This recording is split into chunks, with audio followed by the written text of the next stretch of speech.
Hi everyone, welcome back to the SAM Biology classes online. I am Salim.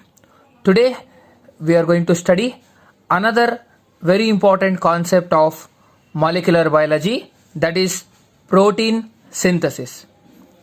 It is also called translation. We know that translation, it is the process of synthesis of polypeptide chain by using the information present in the mRNA. See, if you recall the central dogma of biology, it states that the DNA produces the mRNA, and we know that mRNA means messenger RNA. This messenger RNA contains the information in the form of triplet codon, and this information is required for the synthesis of a protein, nothing but the polypeptide chain. So therefore, the synthesis of polypeptide chain by using the information present in mRNA is called translation. And the mechanism of translation requires ribosomes and DNA. We know that the genetic information is present in the DNA, and three types of RNAs like mRNA, tRNA and rRNA. mRNA means messenger RNA, tRNA transfer RNA and ribosomal RNA. Then this process also requires the energy. It is a energy consuming process. Therefore, ATP and GTP molecules are required for this, and certain enzymes, initiation, elongation and releasing factors. Releasing factors are also called termination factors.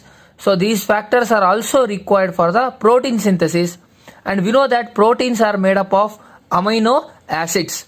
So amino acids are the organic compounds containing amino group and carboxylic group, and we know that there are 20 types of amino acids are present in the cytoplasm of the cell. And along with this, some of the inorganic elements are also required. Best example is magnesium ion. Now let us study the process of translation or the mechanism of protein synthesis. The mechanism of protein synthesis involves mainly 4 steps. Okay, so it involves mainly 4 steps. Number 1, activation and transfer of amino acids to the tRNA. So it is the first step. Then second step, initiation of polypeptide chain. Third step, elongation of polypeptide chain, and fourth step is termination of polypeptide chain. I repeat, activation and transfer of amino acid to the tRNA, initiation of polypeptide chain, elongation of polypeptide chain and termination of polypeptide chain. These are the 4 important steps involved in the mechanism of protein synthesis. Now we are going to study one by one in detail. See, the first important step is activation of amino acids. See, we know that amino acids are present in the cytoplasm, and there are 20 different types of amino acids are present in the cytoplasm in inactive form. Therefore, these inactive amino acids are converted into active form by the enzyme called amino acyl synthetase. Along with this enzyme, ATP and magnesium ions are also helps in activation of amino acid. You can see this reaction. Okay, so AA means amino acids combines with ATP. You know that ATP, adenosine triphosphate, plus enzyme. So here the enzyme is amino acyl synthetase. In presence of magnesium ion forms amino acyl AMP. AMP nothing but adenosine monophosphate enzyme complex. Okay, so the amino acid combines with ATP enzyme in presence of magnesium ion to form amino acyl adenosine monophosphate. It is also called amino acyl adenylate. Both are same. Okay, and we know that ATP is made up of 3 phosphate. Therefore, 1 phosphate is present here and remaining 2 phosphates are released. So this product is called pyrophosphate. So 2 products are formed here. Now this is called activated amino acid. So this is called activated amino acid. Now this activated amino acid is transferred to the tRNA molecule. As I told you, the after activation, these amino acids are transferred to the tRNA in presence of another one important enzyme called amino acyl tRNA synthetase. So amino acyl tRNA synthetase enzyme is required for the transfer of this activated amino acid to the tRNA, and now it forms a product called amino acyl tRNA, and again AMP and free enzyme is liberated. So this is the first important step in the mechanism of protein synthesis. So you have to remember, first amino acids are activated by using the enzyme amino acyl synthetase, ATP and magnesium ions. Now after the activation, it is transferred to the tRNA in presence of another enzyme called amino acyl tRNA synthetase. Now let us study the second step of protein synthesis. The second step is, as I told you, the initiation of polypeptide chain. So this synthesis of polypeptide chain is initiated by the selection and transfer of the first amino acid called methionine. So remember, in the synthesis of any protein in the cell, always the first amino acid is methionine, and this methionine is first transferred to the ribosome with the help of tRNA. See, always remember, the function of tRNA is to transfer the amino acids from the cytoplasm to the ribosome. And in the prokaryotes, remember, the first amino acid is N-formyl methionine. So it is a modified methionine called N-formyl methionine, whereas in all the eukaryotes, the first amino acid is always methionine. And the tRNA molecule, as I told you, it transfers the first amino acid, therefore it comes and it binds with the initiator codon AUG on the mRNA. We know that mRNA has 2 ends, one is 5' end, another one is 3' end. So I will show you the figure so that you can understand more easily. See, concentrate on this figure. See, I have shown you the mRNA. You can see that. So it has 2 ends, one is 5' end, another one is 3' end. You can pronounce like 5' end and 3' end. And at the 5' end, always the first codon is AUG. Now the tRNA carrying the first amino acid methionine, it comes and binds to this AUG codon of the mRNA. This is the first step you have to remember. The tRNA containing activated amino acid binds to the AUG codon present in the mRNA. On the other side, see the ribosome. We know that the ribosome has 2 subunits. You studied in the cell biology that ribosome has 2 subunits, smaller subunit and larger subunit. Now the smaller subunit of the ribosome, first it binds with one important factor called IF3.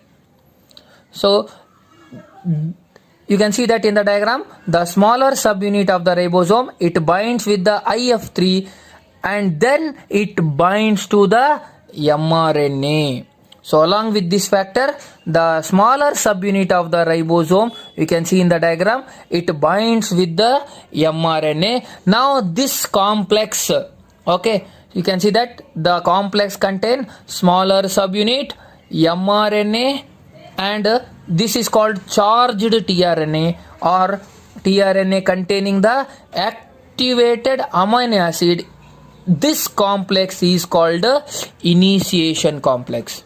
Very important point. So as the name indicates, the initiation of polypeptide chain requires the formation of initiation complex, and you remember the components of initiation complex are a smaller subunit of the ribosome, mRNA and charged tRNA. Okay, so this formation of initiation complex it requires energy. So this energy is provided in the form of ATP, and also three important initiation factors are required, namely IF1, IF2 and IF3. IF means initiation factor. Okay, so initiation factor 1, factor 2 and initiation factor 3 along with energy in the form of GTP is required for the formation of this initiation complex. Now, after the formation of initiation complex, the small subunit combines with the larger subunit of the ribosome in presence of again magnesium ions, and it forms a complete ribosome. Now we'll show you the figure. You can see that the larger subunit of the ribosome, it is combining with the smaller subunit of the ribosome, and thus a complete ribosome is formed in this step. So this is all about the second step, that is initiation of polypeptide chain.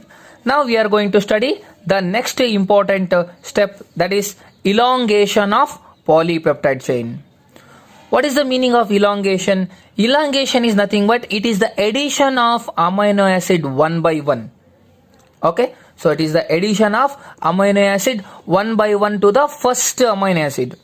As I told you, in eukaryote the first amino acid is methionine, and in case of prokaryotes the first amino acid is N-formyl methionine. So that as per the message, the amino acids are added one by one during this step.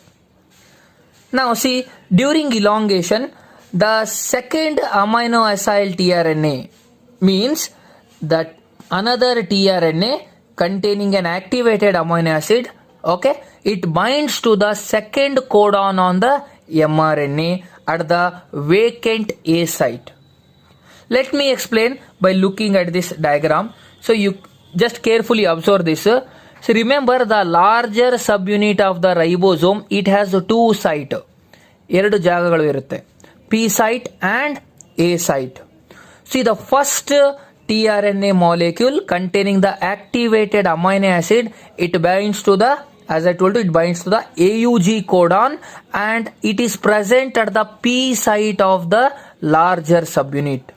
Now another tRNA molecule comes and it binds to the A site. Okay, so imagine first tRNA, it comes and sit in the P site, and the next tRNA molecule containing the another amino acid comes and sit in the A site. Okay, so you can see this figure. Now you can see this figure. You can the tRNA with the second amino acid at the A site. You can see that here first tRNA and second tRNA. I am taking U. So U means uracil. We know that uracil code for the phenylalanine amino acid, and AUG codon always code for the methionine in eukaryotes. Now next what happens is the two tRNA are very nearer to each other. Therefore, a peptide bond is formed between these two amino acids. Okay, and therefore the amino acid which is present in the P site, it forms a peptide bond with the amino acid present at the A site, and again for the formation of peptide bond you can see that GTP is required. So a dipeptide, di means two amino acids are present, and in between the two amino acid a peptide bond is present, and for this reaction an important enzyme called peptidyl transferase is required. Very important. So it is many times it is asked in the competitive exams, name the enzyme which helps in the formation of peptide bond during protein synthesis. So peptidyl transferase, it is present in the larger subunit of the ribosome. So it is present in the larger subunit of the ribosome. It helps in formation of peptide bond. Now, after the formation of this peptide bond, this ribosome jumps to the next codon. You can see the figure here. You can see that smaller subunit AUG, UUU. Here it is present. Now it has shifted to the next codon. You can see in the figure that is GCA. So I have written GCA. So you can write any amino acid the specifying sequence. Just for our convenience, I have written GCA. So don't think that always GCA is present. Always AUG is present. But it can be changes depending on the protein required by the body. See, as a hit, you can see it, you can read this statement. Now the ribosome moves in this direction, that is 5' end to the 3' end, and thus the tRNA having dipeptide moves from A site to the P site. So it means, so now when there is a formation of peptide bond between the two amino acid, so the tRNA will be present here. When the ribosome jumps to the next codon, this tRNA shift to the P site, leaving the A site vacant. So A site ಅನ್ನು vacant ಆಗಿ ಇಡ್ಲಿಕ್ಕೋಸ್ಕರ ಏನ್ ಮಾಡುತ್ತೆ, ಈ ಡೈಪೆಪ್ಟೈಡ್ ಇರ್ತಕ್ಕಂಥ tRNA ಈ ಕಡೆ jump ಮಾಡುತ್ತೆ. So ಯಾವಾಗ when the ribosome moves to the next codon, it is shifted, keeping this place vacant for the third tRNA. Okay, ಈ ಸೈಟ್ ಆಲ್ವೇಸ್ ವೇಕೆಂಟ್ ಇರಬೇಕು, so that the next tRNA will bring the amino acid as per the mRNA. You can read here, now the A site is open to receive the next amino acid. I hope I was clear with this. Again, the same process is repeated. The next tRNA will come and again a peptide bond is formed with this, and now dipeptide is converted into tripeptide, tetrapeptide, so on, till this ribosome encounters a termination codon. You know that you have studied the structure of mRNA. At the 5' end, first initiator codon is present called AUG, and at the 3' end, terminator codon, or you can say that stop codons are present.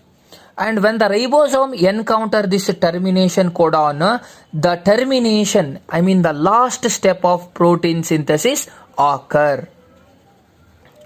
Same thing was mentioned here. You can see that again the same process occur till the ribosome encounters a terminator codon. We know that there are 3 terminator codons, UAA, UGA or UAG. These are the 3 terminator codons. These are also called stop codons. In some book they have given as non-sense codons because they cannot sense the amino acid. They never code for the any amino acids. You remember. See, this process of elongation, I told you, the process of elongation of polypeptide chain and peptide bond formation require 2 important elongation factors like EFTU and EFTS. Very important point. EF means elongation factor TU and elongation factor TS are required for the elongation step as well as the peptide bond formation between the amino acids. Now the last step, that is termination of polypeptide chain. See, when the ribosome reaches the terminator codons, like as I told you, in some RNA in some mRNA UAA is present, in some mRNA UGA is present, in some mRNA UAG. Any one of the 3, okay, remember, any one of the 3 terminator codons are present. All the 3 will not be present, any one will be present, and this helps in termination of polypeptide chain. Hence they are called, termination means end of the protein synthesis. And the enzyme peptidyl transferase cleave the polypeptide chain and it releases the polypeptide chain from the ribosome. So be careful, peptidyl transferase helps in the formation of a peptide bond, whereas peptidyl synthetase, it cleave means cut, so it will cut the polypeptide chain which is formed on the ribosome, and this step requires the releasing factors, or these are also called termination factors like RF1, RF2, RF3. RF means releasing factor 1, releasing factor 2 and releasing factor 3. After the release of this polypeptide chain, the smaller and larger subunit of the ribosome get dissociated, as I told you. So they are get attached during the initiation step, and during the termination step they get separated like this. So the two subunits of the ribosome get dissociated, they get separated, and the mRNA is degraded into the nucleotide, so which can be reused. Okay, so this is the last step you have to remember, and the last step requires releasing factors along with the enzyme called peptidyl synthetase. Peptidyl synthetase is required, and this polypeptide chain, it undergo folding to form a protein molecule. So in this way, the mechanism of protein synthesis takes place in 4 steps, namely activation and transfer of amino acid to the tRNA, initiation of polypeptide chain, elongation of polypeptide chain, and termination of polypeptide chain. So if you understood, like the video, subscribe the channel, click on the bell icon all, and please comment on the video. Thank you very much.